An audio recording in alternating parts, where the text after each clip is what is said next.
Hello friends, welcome to everything special. நீங்கள் இப்போ தான் நம்ம சேனலை ஃபஸ்ட் டைம் பார்க்குறீங்க அப்படின்னா ப்ளீஸ் ரெட் கலர் சப்ஸ்கிரைப் பட்டனை கிளிக் பண்ணி சப்ஸ்கிரைப் பண்ணிக்கோங்க. கூடவே பக்கத்தில் இருக்கிற பெல் ஐக்கானை கிளிக் பண்ணி வச்சுக்கோங்க. இப்போ தான் அப்லோட் பண்ணுற வீடியோஸ் நீங்கள் மிஸ் பண்ணாமல் பார்க்க முடியும். ஸோ ஃப்ரெண்ட்ஸ், வாங்க வீடியோக்குள்ளே போகலாம். இன்றைக்கி நம்ம என்ன ரெசிபி பார்க்க போகிறோம் அப்படின்னா எல்லாருக்குமே ரொம்பவே பிடிச்ச ரொம்பவே சூப்பரான ஒரு ரெசிபி ஃப்ரெண்ட்ஸ். கேஎஃப்சி ஸ்டைலில் எப்படி சிக்கன் ஃப்ரை பண்ணுறது அப்படிங்கிறத பார்க்க போகிறோம். ஸோ அப்படியே அந்த டேஸ்ட்லேயே இருக்கும். ஸோ கண்டிப்பாக நீங்கள் வந்து ட்ரை பண்ணி பாருங்கள். ஸோ இதை எப்படி பண்ணலாம் அப்படிங்கிறத பார்க்கலாம். ஸோ இதுக்கு நான் இன்றைக்கி 1/4 கிலோ சிக்கன் பீஸ் எடுத்திருக்கேன். நீங்கள் வந்து பெரிய பெரிய பீஸாக எடுத்துக்கோங்க. நான் எல்லாமே மிக்சடாக எடுத்திருக்கேன். ஸோ அதே மாதிரி எலும்பு பீஸாக எடுத்திங்க அப்படின்னா இன்னும் டேஸ்ட்டாக இருக்கும். ஸோ இப்போ அந்த சிக்கனை ஊற வைக்கிறதுக்கு ஒரு பாத்திரத்தில் 1 டம்ளர் பால் எடுத்திருக்கேன். ஸோ இதை வந்து காய்ச்சி ஆற வச்ச பால். ஸோ இதுக்காக அப்படின்னா பட்டர் மில்க் ரெடி பண்ணுறதுக்காக இப்போது இந்த ஹாஃப் லெமனை இதில் நம்ம பிழிஞ்சு விட்டுக்கலாம். ஸோ வச்சுட்டு கொஞ்சம் லைட்டாக மிக்ஸ் பண்ணிவிட்டு ஒரு 5 மினிட்ஸ் அப்படியே வச்சுக்கோங்க. அப்படியே வச்சிங்க அப்படின்னா உங்களோட பட்டர் மில்க் ரெடி ஆயிரும்.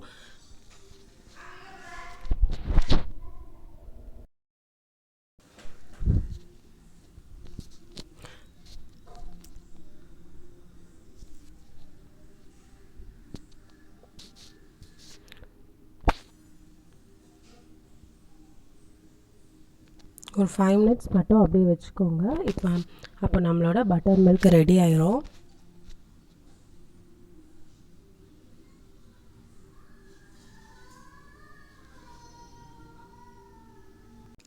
இப்போ பார்த்தீங்கன்னா நம்மளோட பட்டர் மில்க் சூப்பராக ரெடி ஆகிடுச்சு பாருங்கள்.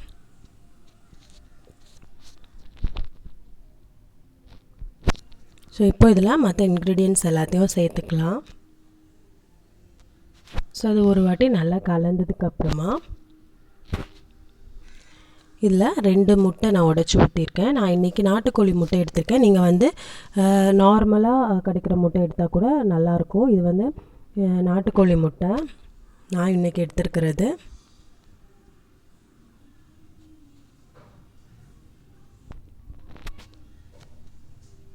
அதை நல்லா போட்டு மிக்ஸ் பண்ணிக்கோங்க. நெக்ஸ்ட்டு 1 ஸ்பூன் இஞ்சி பூண்டு பேஸ்ட், அதையும் நல்லா மிக்ஸ் பண்ணிக்கோங்க.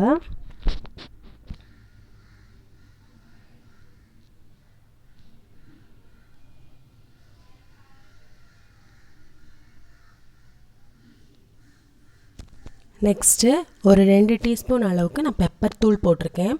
உங்கள் காரத்துக்கு ஏற்ற மாதிரி நீங்கள் வந்து போட்டுக்கோங்க. அதையும் நல்லா மிக்ஸ் பண்ணிக்கலாம். அப்புறமா நம்ம சிக்கனுக்கு தேவையான அளவு உப்பு போட்டுக்கோங்க. உப்பு போட்டு நல்லா மிக்ஸ் பண்ணதுக்கப்புறமா இந்த சிக்கன் பீசஸை எல்லாம் நடுவில் கட் பண்ணிக்கோங்க. நடுவில் சின்ன சின்னதாக கட் பண்ணிவிட்டு இந்த மாதிரி போட்டுக்கோங்க. இந்த மாதிரி போட்டதுக்கப்புறமா நல்லா ஒரு தடவை கலந்து விட்டுக்கோங்க. ஸோ கலந்து விட்டுட்டு இதை ஒரு 3 மணி நேரம் ஃப்ரிட்ஜில் வந்து க்ளோஸ் பண்ணி வச்சுருங்க. இல்லைனா நீங்கள் வந்து நைட்டு இந்த மாதிரி ரெடி பண்ணி வச்சுட்டு மார்னிங் செஞ்சிங்க அப்படின்னா இன்னும் டேஸ்ட்டாக இருக்கும். நல்ல ஜூஸியாக அந்த சிக்கன்லாம் நல்லா ஊறி அப்படியே ஜூஸியாக இருக்கும். இல்லை நீங்கள் உடனே செய்யணும் அப்படின்னா 3 மணி நேரம் ஊறணும். ஸோ அது எவ்வளோ தூரத்துக்கு ஊறுதோ அவ்வளோ தூரத்துக்கு நம்மளுக்கு வந்து அந்த சிக்கன் வந்து ரொம்பவே ஜூஸியாக டேஸ்ட்டாக இருக்கும். இப்போ நம்ம மாவு ரெடி பண்ணிக்கலாம். இப்போ நான் வந்து 1 கப் மைதா மாவு எடுத்திருக்கேன். அதுக்கு 1/2 கப் கார்ன்ஃப்ளவர் சேர்த்துக்கோங்க. இப்போ ரெண்டையும் நல்லா கலந்துடலாம் ஒரு தடவை.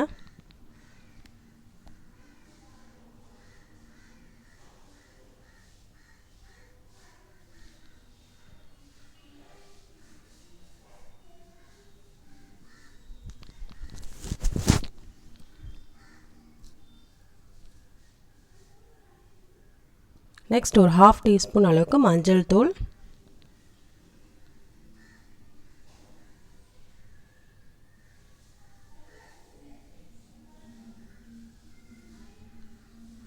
அரை டீஸ்பூன் அளவுக்கு பெப்பர். நம்ம ஆல்ரெடி அந்த ஊற வைக்கிறதுலையும் பெப்பர் சேர்த்துருக்கோம். ஸோ உங்கள் காரத்துக்கு ஏற்ற மாதிரி நீங்கள் போட்டுக்கோங்க. அப்புறமா ஒரு 2 டீஸ்பூன் அளவுக்கு சில்லி பவுடர் சேர்த்துருக்கேன். இது எல்லாத்தையும் நல்லா மிக்ஸ் பண்ணிக்கோங்க. சில்லி பவுடருமே உங்கள் காரத்துக்கு ஏற்ற மாதிரி நீங்கள் அட்ஜஸ்ட் பண்ணி போட்டுக்கிறது தான். இப்போது இந்த மாவுக்கு தேவையான உப்பு சேர்த்துக்கோங்க. சேர்த்துட்டு அதையும் நல்லா கலந்துக்கோங்க.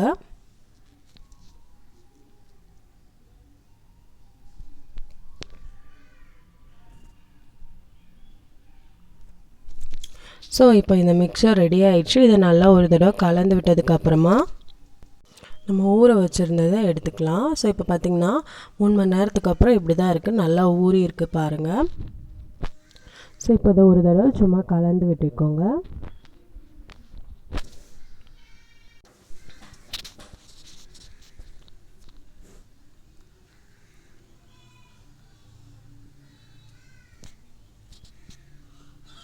இப்போது ஒரு சிக்கன் பீஸ் எடுத்துக்கோங்க. இதிலேருந்து சிக்கன் பீஸ் எடுத்துகிட்டு நம்ம ரெடி பண்ணி வச்சுருந்தா அந்த மாவில் போட்டு மினிமம் 1 மினிட் அளவுக்கு நீங்கள் வந்து இந்த மாதிரி கோட் பண்ணணும். ஸோ நல்லா கோட் பண்ணிக்கோங்க.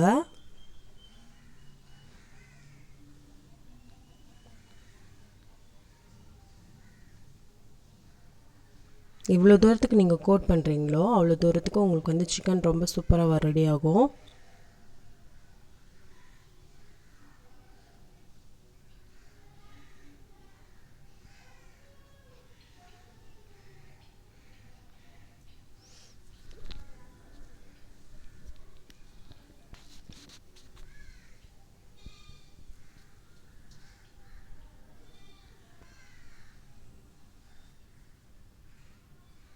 இப்போது இந்த மாதிரி ஒரு பாத்திரத்தில் தண்ணி வச்சுக்கோங்க.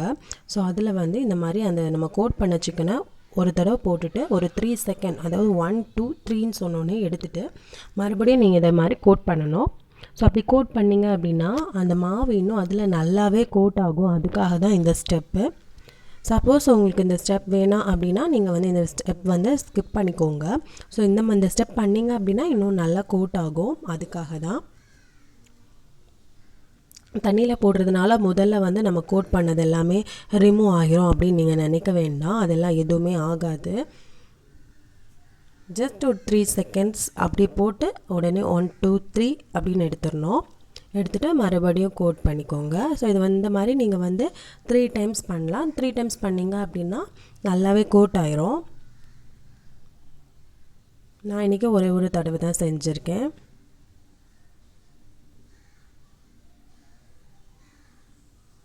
இப்போ பார்த்திங்கன்னா நம்மளுக்கு வந்து நல்லாவே கோட் ஆயிடுச்சு. இப்போ இதை வந்து பாத்திரத்தில் வச்சிடலாம். பாருங்கள். இப்போது நெக்ஸ்ட் இன்னொன்று நான் உங்களுக்கு செஞ்சு காட்டுறேன்.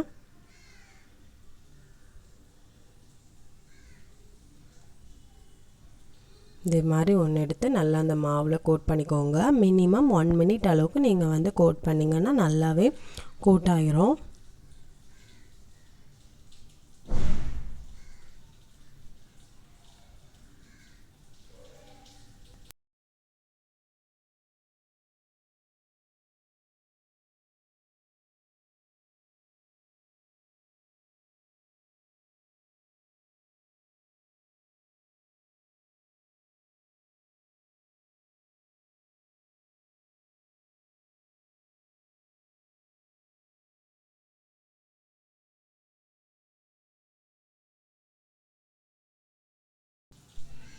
இந்த மாதிரி 1 2 3 உடனே எடுத்துக்கோங்க. எடுத்துகிட்டு மறுபடியும் இந்த மாதிரி கோட் பண்ணிக்கோங்க.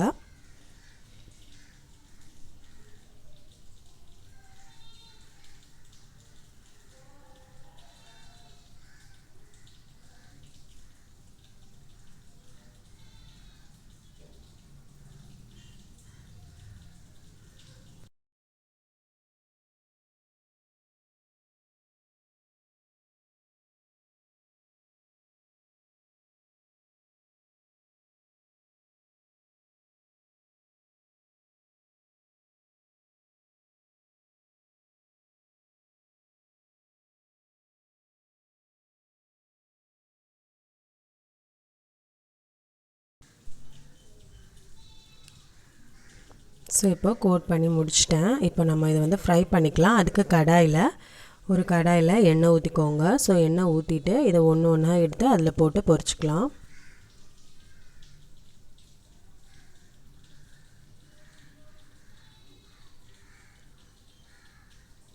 ஸோ ஃபஸ்ட்டு ஹை ஃப்ளேமில் வச்சுக்கோங்க எண்ணெய் ஊற்றிட்டு, அப்போ தான் எண்ணெய் நல்லா சூடாகும். சூடானதுக்கப்புறமா அதை வந்து மீடியம் ஃப்ளேமில் வச்சுக்கோங்க. மீடியம் ஃப்ளேமில் வச்சுட்டு இந்த பீசஸை ஒன்று ஒன்றா எடுத்து போட்டுக்கோங்க. ஸோ மீடியம் ஃப்ளேமில் வச்சு வேக வச்சிங்கன்னா தான் நல்லாவே அது வந்து உள்ளே இருக்கிற சிக்கன் எல்லாம் நல்லா வேகும். இன்னும் நம்ம வேக வைக்கல, இன்னும் சிக்கனை வேக வைக்காமல் தான் பண்ணுறோம். ஸோ வந்து அதை மீடியம் ஃப்ளேமில் வச்சு நல்லா வேக வச்சுக்கோங்க. ஸோ நல்லா டீப் ஃப்ரை பண்ணிக்கணும் அதை. ஸோ ஒரு சைடு வெந்ததுக்கப்புறமா திருப்பி போட்டுக்கலாம். ஸோ இப்போ பார்த்திங்கன்னா நம்மளோட சிக்கன் சூப்பராக ரெடி ஆயிடுச்சு. பாருங்கள், ரொம்பவே அழகாக ரெடி ஆயிடுச்சு. ஸோ கண்டிப்பாக இந்த ரெசிபியை நீங்கள் உங்கள் வீட்டில் ட்ரை பண்ணி பாருங்கள்.